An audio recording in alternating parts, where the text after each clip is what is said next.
Merhaba sevgili dostlar. 20. yüzyılı anlamak için ona şekil veren figürleri anlamak gerekir.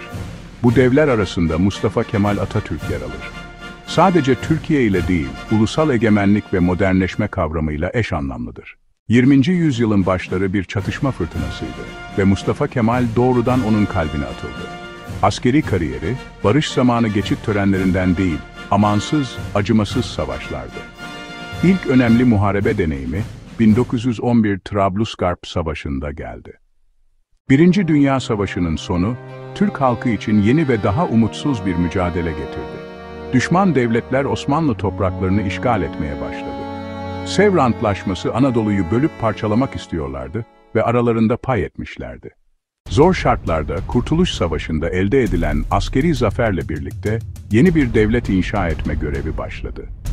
Osmanlı saltanatının sembolü olan eski düzen artık anakronizmdi.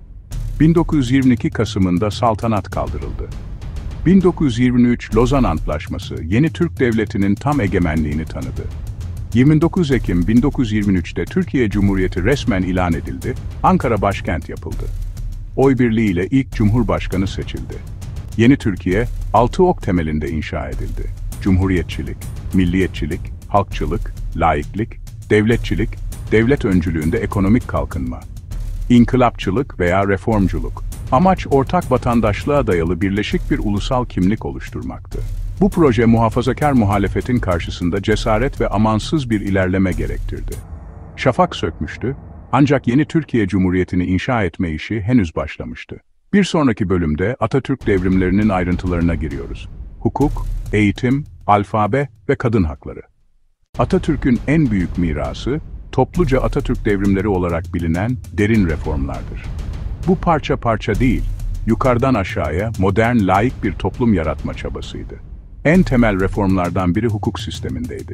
İslami şeriat hukuku değiştirildi.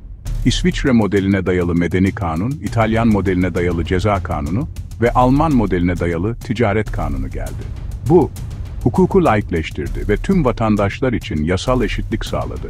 En önemlisi kadınlara haklar verildi. Eğitim, modern Türkiye vizyonunun temel taşıydı. Tevhid-i Tedrisat Kanunu tüm okulları Ulusal Bakanlığın kontrolüne aldı. Medreseler kapatıldı. 1928'de Latin esaslı yeni Türk alfabesi kabul edildi. Okuryazarlık oranları hızla yükseldi. Yetişkin okuryazarlık kursları yaygınlaştı. Türkiye'yi Batı dünyasıyla daha yakın bağladı. Osmanlı Fars yazı dili bırakıldı.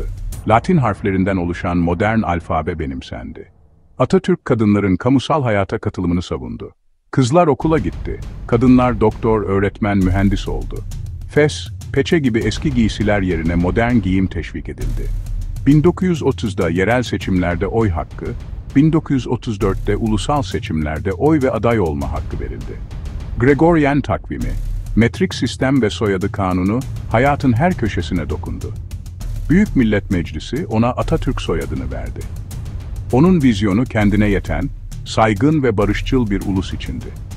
Yurtta barış, dünyada barış ilkesi dış politikasına rehberlik etti. Onun mirası statik bir anıt değil, yaşayan bir idealdir.